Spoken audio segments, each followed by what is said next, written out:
श्रीलंका के राष्ट्रपति कहां हैं किसी को नहीं पता, लेकिन वो अज्ञात जगह से आदेश दे रहे हैं।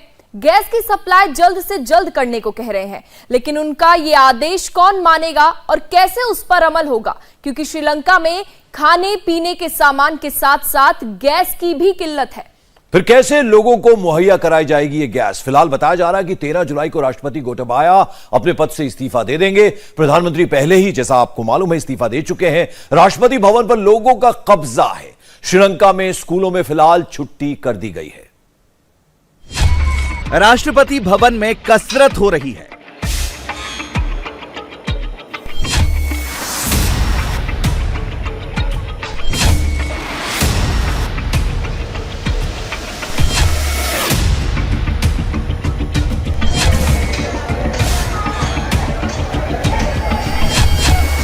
स्विमिंग पूल में तैराकी हो रही है।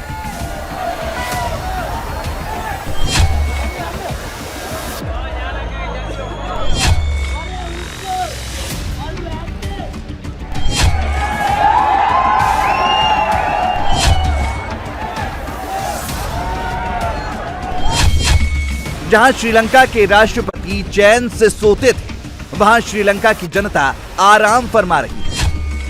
President, thank you. I'm sleeping on your bed. वो भी पूरी ईमानदारी के साथ। राष्ट्रपति भवन में प्रदर्शनकारियों को 2 करोड़ रुपए मिले तो उन्होंने पूरी ईमानदारी से लौटा दिया। राष्ट्रपति भवन और प्रधानमंत्री आवास का घेराव श्रीलंका की जनता ने एक मकसद से किया, सत्ता परिवर्तन। श्रीलंका को भूखमरी और कंगाली के कगार पर लाने का जिम्मेदार जो है, उसे उखाड़ फेंकना। 2.2 करोड़ लोगों की आबादी वाला देश 7 दशकों में सबसे खराब दौर से गुजर रहा है। वजह है विदेशी मुद्रा की कमी, जिसकी वजह से श्रीलंका में ईंधन की कमी है, जरूरी वस्तुओं का अकाल पड़ा है और जनता सरकार से हिसाब मांगने सड़क पर आ गई, जिसके सबसे बड़े जिम्मेदार माने जा रहे हैं गोटाबाया राजपक्षे। गोटाबाया जब 2019 में श्रीलंका के राष्ट्रपति बने थे, तब श्रीलंका के विदेशी मुद्रा भंडार में 7.5 अरब डॉलर की रकम थी। पिछले 2 वर्षों में श्रीलंका का विदेशी मुद्रा भंडार 70% तक घट गया है। फरवरी तक श्रीलंका के विदेशी मुद्रा भंडार में केवल 2.31 अरब डॉलर ही बचा था। जब गोटाबाया सरकार 2019 में सत्ता में आई थी, तब उन्हें शायद ही पता होगा कि 2 साल बाद ही उनके साथ ऐसा होगा। लोग सड़क पर आ जाएंगे और उन्हें राष्ट्रपति भवन छोड़कर भागना पड़ेगा। 2019 में ही श्रीलंका में महंगाई बढ़ रही थी, लोगों में गुस्सा था। तब श्रीलंका की जनता को तत्काल राहत देने का उनका फैसला आज श्रीलंका के लोग भोग रहे हैं और गोटाबाया भी खुद झेल रहे हैं। 2019 में वर्तमान राष्ट्रपति गोटाबाया राजपक्षे ने टैक्स में कटौती का लोक लुभावन दांव खेला। टैक्स कटौती से श्रीलंका की अर्थव्यवस्था को नुकसान पहुंचा। एक अनुमान के मुताबिक श्रीलंका की टैक्स से कमाई में 30% तक कमी आई, यानी सरकारी खजाना खाली होने लगा। 1990 में श्रीलंका की जीडीपी में टैक्स से कमाई का हिस्सा 20% था, जो 2020 में घटकर महज 10% रह गया। टैक्स में कटौती के राजपक्षे के फैसले से 2019 के मुकाबले 2020 में टैक्स कलेक्शन में भारी गिरावट आई। 2017 में श्रीलंका को टैक्स से 10.958 अरब डॉलर की रकम मिली, तो 2018 में 10.536 अरब डॉलर, 2019 में 9.715 अरब डॉलर, 2020 में यह टैक्स की रकम तेजी से कम हुई है और इस साल श्रीलंका के राज्य के कोष में 6.565 अरब डॉलर की रकम मिली। गोटाबाया के इस फैसले का असर आम जनता पर भी पड़ने लगा। महंगाई तेजी से बढ़ने लगी, बैंकों ने ब्याज दर बढ़ा दिए, खाने पीने की चीजों की किल्लत होने लगी। पेट्रोल डीजल की श्रीलंका में ऐसी किल्लत हुई है कि लोगों को घंटों नहीं 2 से 3 दिन बाद पेट्रोल मिल पा रहा है। तकनीकी आधुनिक युग में श्रीलंका को बैक गियर डालना पड़ा है। गैस सिलेंडर तो है, लेकिन सरकार के पास गैस नहीं है। सिलेंडर अब बैठने वाले स्टूल का काम ज्यादा कर रहे हैं और श्रीलंका में लकड़ी कोयले वाले स्टोव का ट्रेंड लौट आया है। लकड़ी लाओ, कोयला लाओ, खाना बनाओ, गांव में काम जैसे तैसे भी चल जाए, मगर शहरों में लकड़ियां मिले भी तो मिले कहां से। इन सब चीजों के लिए पैसे चाहिए और इस वक्त ना ही श्रीलंका की सरकार के पास पैसा है और ना ही आम लोगों की जेब में पैसा है। श्रीलंका के विदेशी मुद्रा भंडार में केवल 2.31 अरब डॉलर ही बचा है, जबकि 2022 में ही उसे लगभग 4 अरब डॉलर का लोन चुकाना है। सरकार के सामने ये सबसे बड़ा सवाल है कि वो कैसे देश चलाए और कैसे कर्जा चुकाए।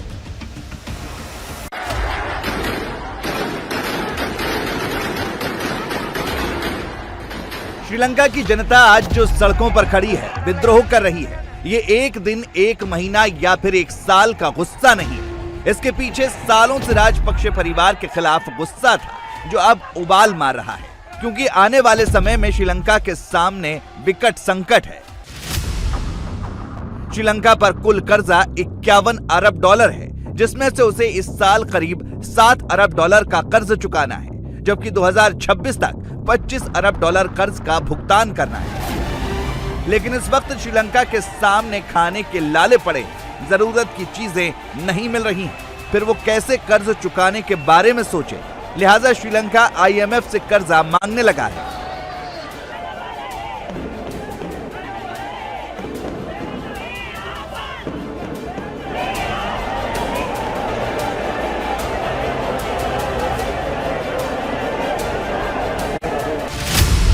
श्रीलंका ने IMF से 3 अरब डॉलर का कर्जा मांगा है, मगर IMF ने पूछा है कि चीन से लंका अब तक कितना कर्ज ले चुका है।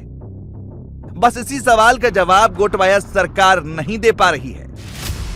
अभी कुछ दिनों पहले गोटबाया सरकार ने कबूला है, उन्होंने चीन से 10.5 अरब डॉलर का कर्ज भी लिया है, जिसकी जानकारी श्रीलंका में किसी को नहीं है।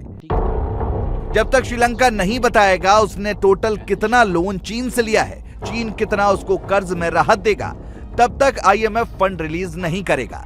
लेकिन चीन की एक खास बात है, वो मदद के नाम पर रकम नहीं देता है, बल्कि वो जब भी देगा तो उधार देगा, जिस पर तगड़ा ब्याज लेता, और इसी के चक्कर में दुनिया के कई गरीब मुल्क चीन के गुलाम बनते जा रहे हैं। और श्रीलंका का आज जो हाल है उसकी वजह राजपक्षे परिवार और चीन ही है।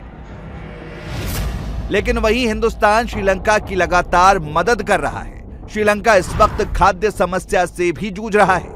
हिंदुस्तान ने श्रीलंका को 44,000 टन यूरिया दिया है, जिससे संकट की इस घड़ी में श्रीलंका की खेती कुछ रफ्तार पकड़ सके, क्योंकि गोटाबाया सरकार के किसानी से जुड़े एक फैसले ने भी श्रीलंका की लंका लगा दी है, जिसका असर वहां की खेती किसानी पर पड़ रहा है।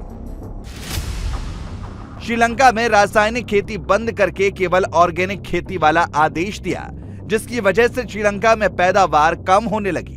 श्रीलंका चावल, चाय और रबर की पैदावार करता था, जिससे उसे भरपूर विदेशी मुद्रा मिलती थी। चावल बड़े पैमाने पर देश में भी खप जाता था, लेकिन जब अनाज की पैदावार कम हुई तो अनाज, दाल का भी आयात करना पड़ा और विदेशी मुद्रा भंडार पर असर पड़ने लगा।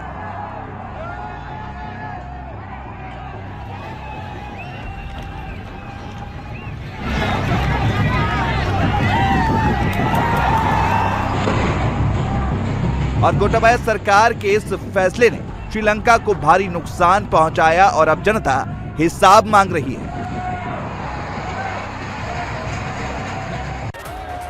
श्रीलंका में भूखमरी से बेहाल हैं, राष्ट्रपति फरार है, जनता विद्रोह पर उतर आई है।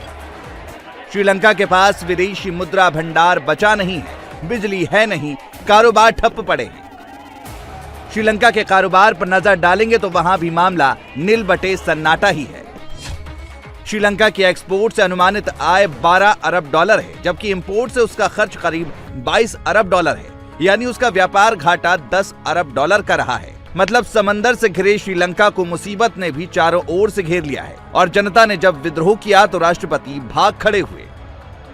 पैसा है नहीं, कारोबार हो नहीं रहा है। गोटाबाया ने टैक्स आधा करके पूरी मुसीबत मोल ले ली थी। रही सही कसर खेती किसानी वाले फैसलों ने श्रीलंका को डुबोया, बाकी कसर कोरोना ने पूरी कर दी। श्रीलंका की GDP का 10% हिस्सा टूरिज्म से आता है। 2018 से श्रीलंका में 23 लाख टूरिस्ट आए थे, लेकिन ईस्टर आतंकी हमले की वजह से 2019 में इनकी संख्या में करीब 21% की गिरावट आई और 19 लाख टूरिस्ट ही आए। उसके बाद कोरोना पाबंदियों की वजह से 2020 में टूरिस्ट की संख्या घटकर 5.07 लाख ही रह गई। 2021 में श्रीलंका में 1.94 लाख ही टूरिस्ट आए। श्रीलंका आने वाले टूरिस्टों में सबसे ज्यादा भारत, चीन, ब्रिटेन, फ्रांस और जर्मनी के होते हैं। कोरोना की रफ्तार कम हो रही थी।